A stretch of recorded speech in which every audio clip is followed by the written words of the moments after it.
All right, it's question time. So starting with question 14, for this one, I would just do process of elimination based on the rules. So we have to have more in W than in Y. So I can eliminate D, breaks that rule.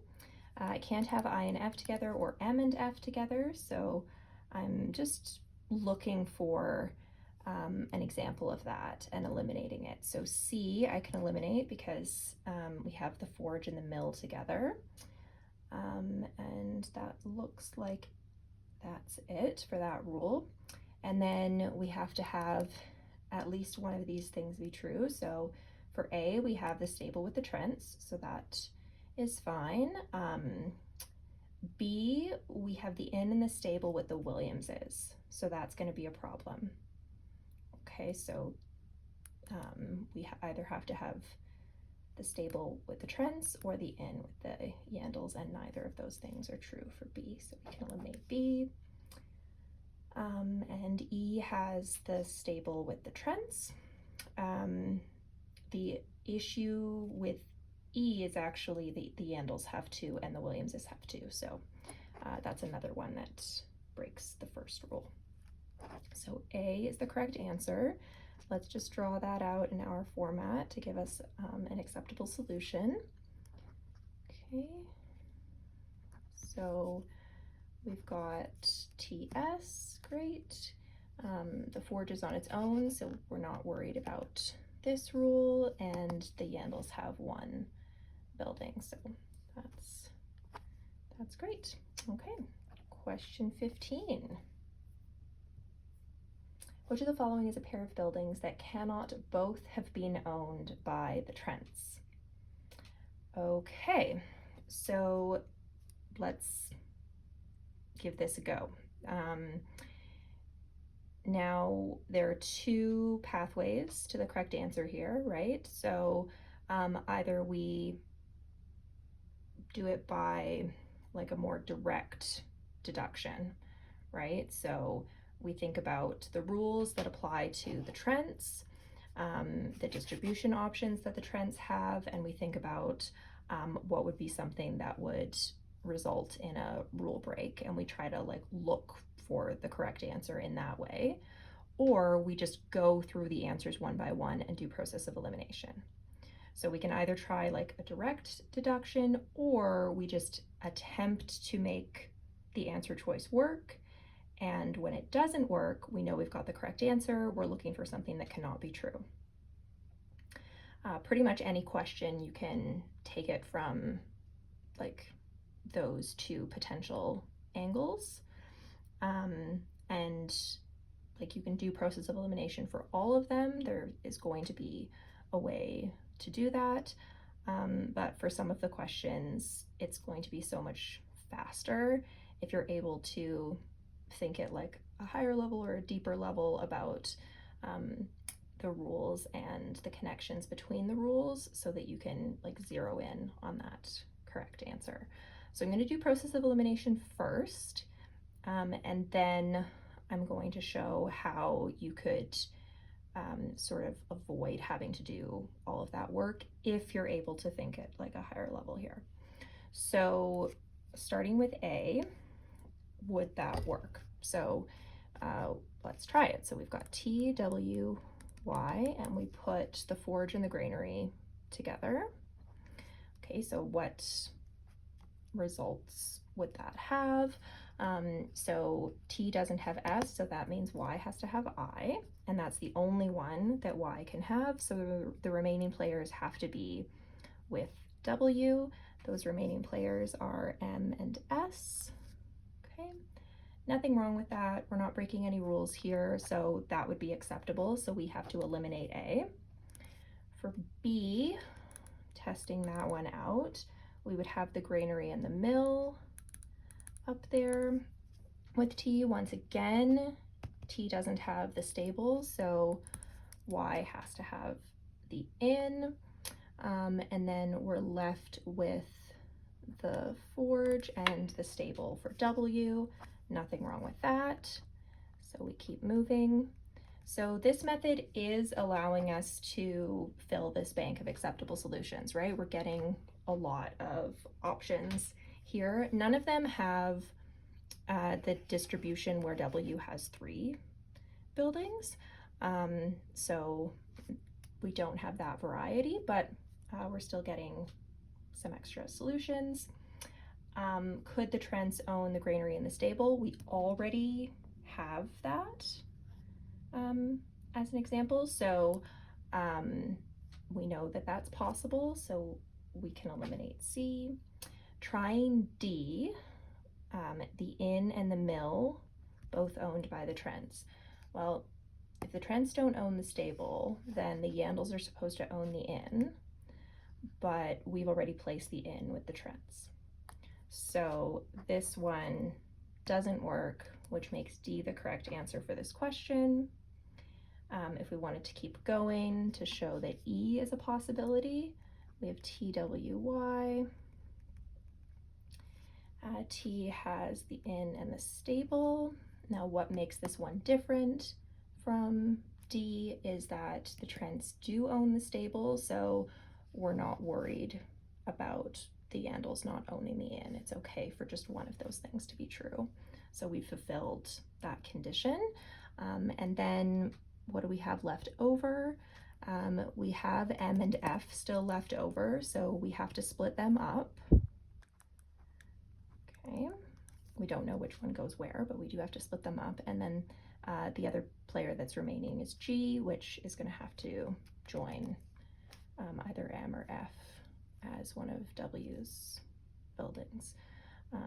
So we have kind of 2 acceptable solutions there. We can switch the places of M and F. So by process of elimination, we can see that D is the correct answer. A quicker way to arrive at the correct answer is to note the rule that applies to T and immediately look for if T doesn't have the stable, then Y has to have the inn, and see if there's one that breaks that rule, and we do see that D breaks that rule. So really we're just looking at a clue in the question stem, right, that we're interested in something that can't happen with the Trents, and we're looking at that rule that applies to the Trents. So it's not super complicated for that route, and it does save some time. Also, we can see all of the answer choices. We do have 2 owned by the Trents, so that means we're going to have 2 owned by the Williamses and 1 by the Yandles. So we know which distribution we would be looking at for each of these. Yeah, but I mean, doing it by process of elimination, we do get a bunch for our bank of acceptable solutions. Maybe that's helpful. Okay, question 16. If the Yandles owned the mill, so we got to start there. The Yandles own the mill, and it's the only thing that the Yandles can own. That means the Yandles don't own the inn, which means the Trents have to own the stable. It also means that I and F are still in play, so we have to split them up. And in order to make sure that the Williamses own more than the Yandles, they're going to have to own the remaining player, which is G. Okay. So, yeah, those are our options. So what must be true? The Trents own the forge, not necessarily. The Trents own the inn, not necessarily. The Williamses own the forge, not necessarily. The Williamses own the granary, yes, they have to, so D is the correct answer. Do the Williamses have to own the inn? No. So the inn and the forge can switch back and forth between the Trents and the Williamses, and that takes care of all of the wrong answers here. So the only thing that actually has to be true is that the Williamses own the granary, the Trents own the stable, but that's not an option. And then in the question specific condition, we see that the Yandles own the mill. All right, question 17. if one of the families owned both the granary and the inn. Do we have any examples of that? We have an option here where the Williamses own it. The other family that could own two of the buildings are the Trents, so might as well see if that's a possibility. But if we think about that for a moment, the Trents owning the inn and one other building that's not the stable would be a problem. Okay, so if we can kind of learn from the previous questions, then that can help us out, right? Like this rule is really important to understand. The meaning of the word or is really key on the LSAT, so it doesn't surprise me that they're really going to test you on that rule. So just, keep that in mind, right? It's really worth your while to understand conditional reasoning really well. Okay, so really the only option that we have is that the Williamses are the family that own the granary and the inn. Okay, so we've got TWY, the Williamses own the granary and the inn. So that tells me that the Yandles don't own the inn, which means that the Trents have to own the stable. And then our remaining players are M and F. So one of them is with the Trents and the other one is with the Yandles, or we could actually have the Trents just own the stable and the Williamses own the granary, the inn, plus an extra one. Okay, so we do have that other distribution option. Easy to forget about it because up until now we actually haven't used that pattern of distribution, right? But this doesn't say that they only own the granary and the inn, just that they own both of them.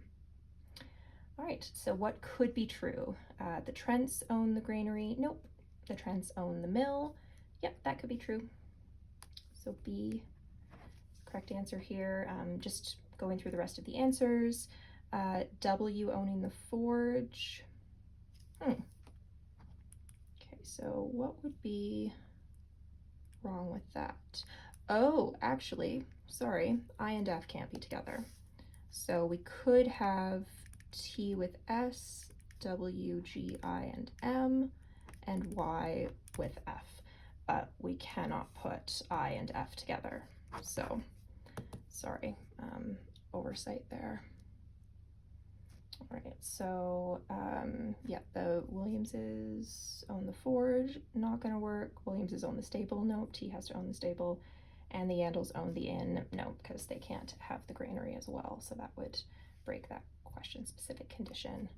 Yeah, okay. Last question.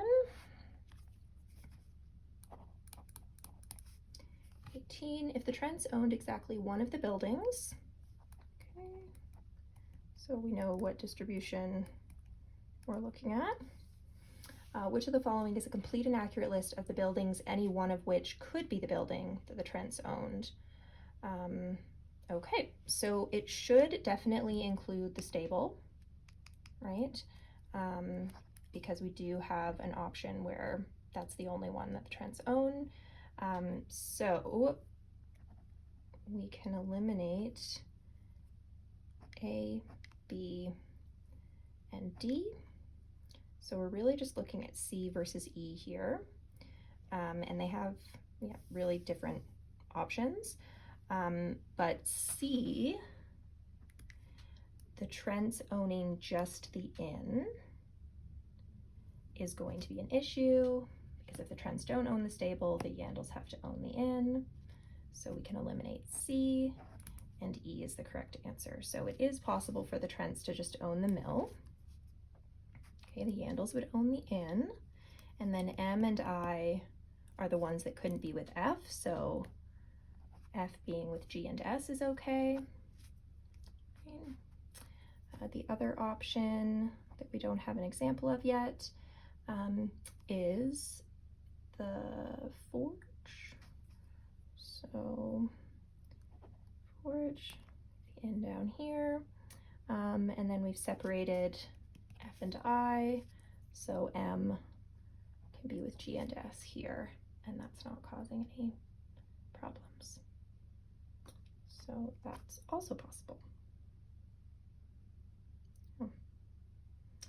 So I would say this game turns really heavily on this rule, but of course, I mean, these other rules are important, and I mean, probably equally important. It's just likely that a lot of people are going to struggle with this rule, whereas this one's a little bit easier to understand, although some people might struggle with the wording of it, right? Neither nor can be confusing for some folks. And then the Williams is owning more of the buildings than the Yandles.